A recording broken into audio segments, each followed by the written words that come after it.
Our diesel tank on this side of the machine, we've got our fuel cap here. We've got a float level here so you can see what your fuel level is. On the front, we have a fuel filter and a priming pump. So if we need to prime the diesel, we have it through here. We've got a inline filter and a fuel pump right up here on the top.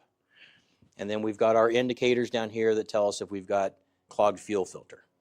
Those are an important part of feeding our power plant that drives the pavement saver. Our D1803T turbocharged Kubota engine. We've got our radiator package on the front.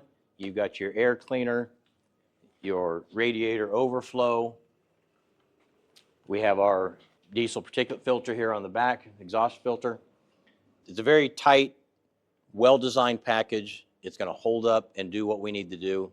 Maintenance, there isn't maintenance instructions that come with the operations that tell you when to do your oil changes, how to stay on top of that. Just need to follow those to keep this thing performing and doing what you need it to do.